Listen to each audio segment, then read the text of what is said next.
Look, I've just got 15, 20 minutes, and I want to introduce you to the idea of a we society, which is the kind of core of this book I've written. I want to demonstrate, argue that that integrates the social and the environmental in a really important way, so you don't have the just transition over there and concerns about inequality or opportunity over there. They can be fused. I want to talk a little bit about the kinds of approach to economic policy and business policy that result from that. And I also want to conclude by suggesting, quite a kind of, this is coming from left field, but I want to conclude by suggesting that building on the European political community, the third meeting of which will be held in Oxfordshire in July, hosted by Rishi Sunak, is Macron's big idea, bring Europe together. We want a European environmental community. And that I want to just kind of spell out the paths to that. And I think that Scotland could play quite a kind of critical role in making that argument. So, very briefly, in the next kind of 16, 17 minutes, the we society. What am I talking about, a we society? A we society combines the idea of a social floor below which no one can fall. And the philosophy behind that is kind of an ethic of the social. And it combines with that a notion of having ladders upward, which we as individuals, kind of because we are the we and the I, that we as individuals exercising our agency can climb.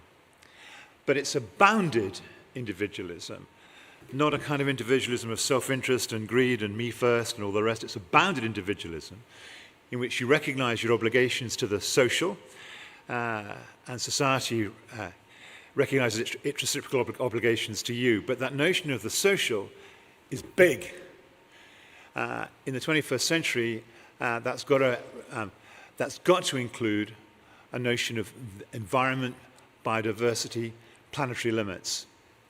And that's what the philosophers call kind of progressive liberalism, not classical liberalism, which puts the individual kind of at the center of the moral universe and the economic universe and the social universe. I'm going to argue that doing that over the last 45 years, since Mrs. Thatcher's election, has led to a series of catastrophic errors from which we as a country are reeling. It's a bounded individualism, coupled with a recognition that there has to be this floor. And the ladders at which we climb are within companies and a capitalism which is stakeholder in its orientation. Companies driven by a sense of purpose from which they seek to optimizing their profits, which they recognize they have to earn a license to operate in whatever territory they're operating, in which actually, particularly in the 21st century, so much risk around that no kind of reasonable board of directors is going to bet the farm on XYZ innovation without some of that risk being shared. And the obvious place you look to share that risk is first your shareholders, but ultimately public agency. So there's the vision of a we society. And I just think that it's a kind of, what people need to know is that it's a kind of, I think we're at an inflection moment in 2024. You're living the inflection year. I think the election results in England just a few days ago, and the big opinion poll leads that the Labour Party are kind of winning, kind of speaks to a kind of real desire for a step change in the way we organise ourselves. Just think about the kind of grim realities we've lived through. The reference was made to the deindustrialisation in Scotland in the 70s and 80s. In the 1980s, the idea that was going to shrink the state, minimize taxation, minimize regulation, control the money supply, that led to a halving of industrial employment in a decade, a halving of industrial employment in a decade. And all those areas, without exception, voted for Brexit 30 years later. Not only was the state meant to shrink, or it did shrink, no attempt was made, no industrial policy, nothing was made to redress the harm that was done to those communities. Second catastrophic error, financial deregulation and the Big Bang, which led to the financial crisis of 2007-8, in which Royal Bank of Scotland was lending over £50 had a loan book of £50, £60 for every £1 of capital. No bank could have that, could survive. And actually, the first catastrophic error led to excessive deindustrialization in Scotland. The second catastrophic error led ultimately to the demise of Royal Bank of Scotland and actually the profound weakening of Edinburgh as a financial centre. Third catastrophic error was on austerity in 2010. Again, the same philosophy. Put the individual first, minimise the state, get rid of coercive taxation, attempt to do all of that, leading to kind of some of the biggest brutal cuts we've seen in public expenditure since whenever. Everyone in the room knows the story. Then Brexit itself, which was kind of a curious alliance of kind of people left behind who had been harmed by these catastrophic errors, kind of making common cause with the authors of those catastrophic errors, the intellectual right, to break free from the corpse that was the European Union, and then go unfettered into a buccaneering future in which Britain would kind of trade its way to kind of to new prosperity, repeating the kind of glories of laissez-faire in the 19th century, except there weren't any glories of laissez-faire in the 19th century. It was already going wrong. And then capped by the Liz Truss budget, doubling down on those four mistakes to deliver what we've got. Now, the moment has come for a step change, a repudiation of all of that. And this is where kind of my arguments for kind of repurposing the way we think about public policy kind of link in with the climate change and the environmental agenda. First of all, public investment, borrowing for public investment, step by step, has got to lead a dramatic kind of change in kind of the way we think about getting economic growth. We're going to crowd in business investment off the back of a rise in public investment. Public investment does not crowd out business investment. We've been told for 45 years. The opposite is true.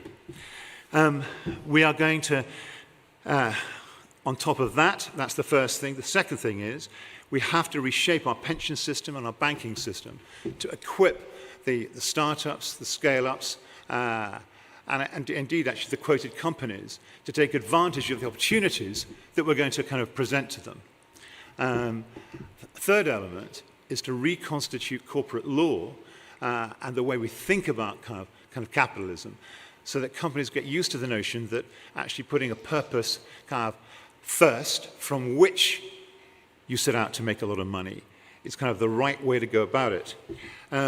Put those three things together and you actually start to have a reconfigured and a repurposed capitalism that actually can innovate and grow and invest and also and imperatively take its kind of obligations to the environment as seriously as it must.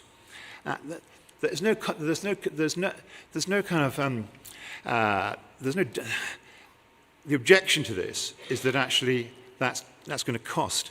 There's a very important kind of series of work being done recently, reported in the Financial Times only yesterday, that actually those companies that have taken ESG seriously have rates of return 1% higher than those who do not. So, you know, and actually incredibly, kind of the bulk of companies in the FTSE 350 are taking ESG seriously. The 7% of you who put up your hand saying that you had taken measures or you knew at least to the degree to which you were operating in a kind of net zero context, you're not unusual. You represent the new wave. You are the inflection moment. You are living it. The kinds of things, some kind of innovation. We're going to talk about that. An innovation, I was on the Satellite Applications Catapult for 9 years as non-executive director. one of the things that is very, very compelling, and we should kind of, what will have been smoking, you're going to think in the next few words, but there is every chance that by 2050, we can start to produce in space solar energy microwave to Earth. And some of the firms that are involved in the exploration of that are based here in Glasgow, the place where we might launch some satellites to put kit into space isn't only Elon Musk, it's actually in the north of Scotland.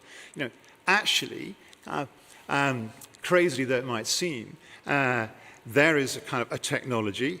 The Japanese are going to pilot this in the next year or two, and by 2030 there will be a small solar power station in space. By 2050, it could be providing 10, 15, 20% of our planetary electricity needs. Over and above that, of course, one has to decarbonize the grid, one has to expand the grid. That's a huge task. That's going to require the UK Infrastructure Bank to be really serious and innovative about how it gets behind kind of the national grid as it has to do that. That's going to provide lots of opportunities to the repurposed companies of which I'm talking about. Repurposing to put public benefit before profit becomes absolutely essential in the utilities. I argue that, and this isn't a Scottish issue, it's more an English issue, but the privatized water companies should all incorporate around that their public benefit is to provide cheap, drinkable water, not polluting beaches and rivers. That's their task, that's their purpose, from which they derive a profit. That comes first. It's a completely different way of thinking about how you do capitalism from that has kind of existed over the last kind of 45 years. It's a we society approach, if you like. Lastly, everybody knows that if you're going to have a startup or a scale-up, there's grandiose talk by the Chancellor in an interview about creating a Silicon Valley type company. Why couldn't it happen in the UK? Well, the reason it couldn't happen in the UK is actually our venture capital, our growth equity, support for startups and scale-ups isn't big enough, imagined enough. But secondly, the scale-ups themselves don't have access to a European single market. To get both those things right before we produce the kinds of company that Jeremy Hunt and I guess everyone in the room would like to see. Here's my thought. See what you think. We'll discuss it in the Q&A session over lunch. President Macron thinks because of Ukraine there must be all the big powers in Europe, including the UK, importantly, have to come together to form a defense pact for obvious reasons. He's thinking defense procurement, joint exercises, but he's also thinking actually the whole hinterland, the whole supply chain that sits behind an effective European defense industry. The Labour Party,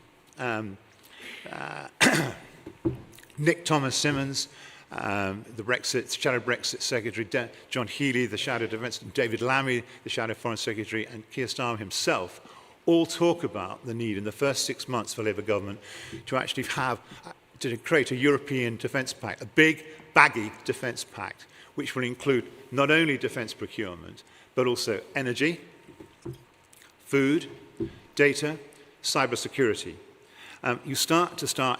This starts leaching into kind of questions of energy, what kind of energy, renewable energy, what's going to be resilient energy for Europe as it thinks about its defence requirements. Equally, food. What kinds of food system are we going to have? What's the supply chain going to be? What kind of food are we going to eat? Are we going to have a simulacrum of the common agricultural policy in the UK? Suddenly you start to talk about reproducing European regulation, European practice to make this defence pact work. I say, let's go the next step. Let's actually say, let's have a European investment and environmental community in parallel with the political community. Let's talk about the UK Environment Agency joining the European Environment Agency. Let's talk about having a common approach on critical raw materials. Let's actually, of course, the carbon border adjustment mechanism and our emissions trading scheme must integrate with the European system. Of course, we have to have data sharing, and that all has to come as part and parcel of being part of a European environment community. And a lot of the things that you're talking about in this conference, we all know have to happen kind of on a European scale, on a global scale to make happen. Here is a kind of concrete way of doing it. And reference was made to Sadiq Khan, and actually his powerful swing in his favour in London, and standing by his commitment both to Europe and to the environment. And he won over a kind of really big part of the London electorate on that. The way is open. I don't think there's going to be much pushback to British, Scottish politicians who talk this language. I think the electorate, there are two good things that have fallen out from Brexit. The first is that no European country wants to follow us and leave the European Union, which is holding together. And the second, reference was made to populism. We've lived populism for the last 8 years, and we know it's a dead end.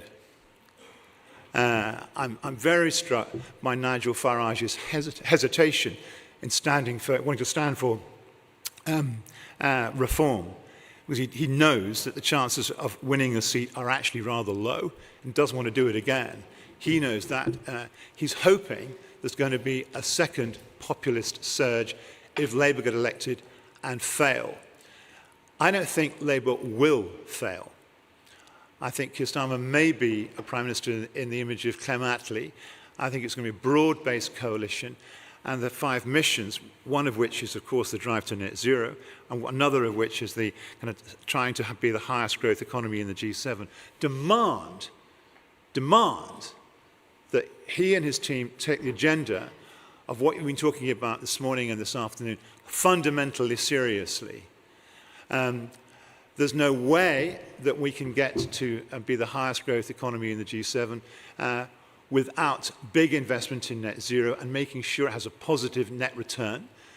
That's going to be one of the routes, by the way, to creating some of the grand companies that people want to see populating these islands and the London Stock Exchange, to resuscitate the London Stock Exchange. It's all there to be done.